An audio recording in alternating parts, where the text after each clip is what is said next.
Now we're down to me, Debora Cox. Thank you everyone for participating in the Black History Program. I hope that we have said something to enlighten you. It's so much to learn about Black history that we cannot do everything on today, even in a week.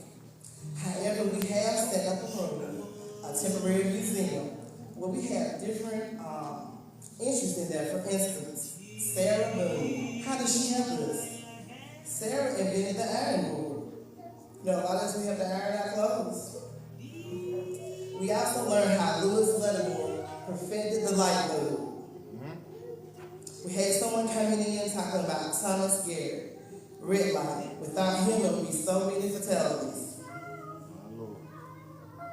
But we have a lot of interesting things in the other room, and also a local person that does something every year. This is Miss White Stream Home. Every year they have a calendar and talks about different Black history leaders, civic leaders, legislature, business, art.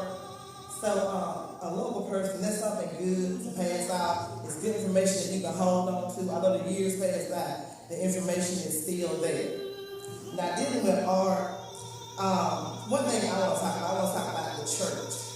Church and art. Church faith has always been around, even since the beginning. Even in the past, our forefathers, our ancestors, they stood on faith. They prayed, they sang, when they were working in the fields. They came together in churches, they had meetings. Although a lot of things they did not see, such as like Dr. Martin Luther King, he believed in peace. Although Malcolm X said by any means necessary. However, they came together with throughout the church. We came from the South, a lot of churches they would meet up in Chicago. Thomas Dorsey, he wrote a lot of our music. Thomas Dorsey, he was making money. However, he didn't know what to do with the money. Sally Martin, she showed him how to take his money and how to live off the money as he was getting older.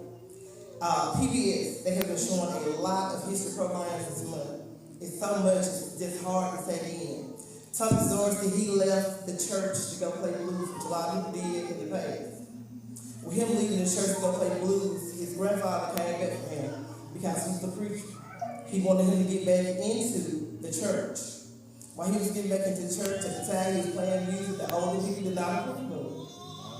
So as he was going through, he started playing songs. A lot of times he was turned away. Even Mahalia Jackson was singing in the background. She came out of New Orleans.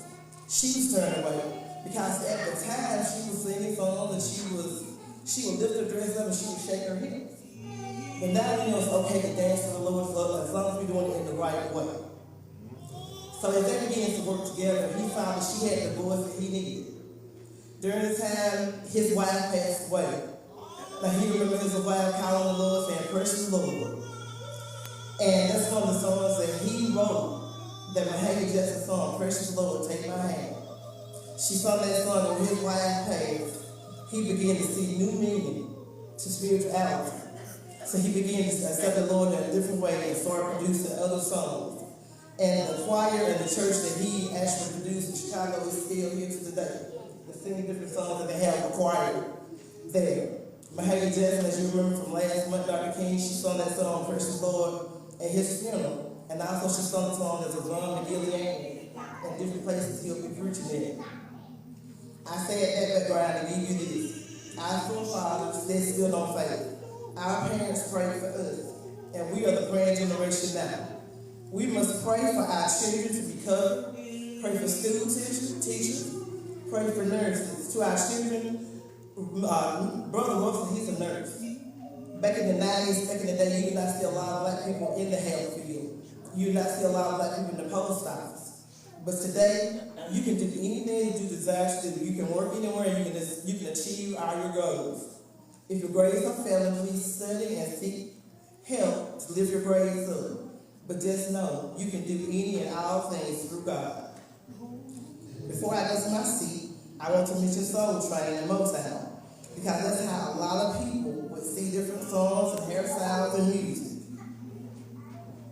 And then also, a lot of the artwork the children did, Crayola has crayons and markers and colored pencils called, it's like shades of youth.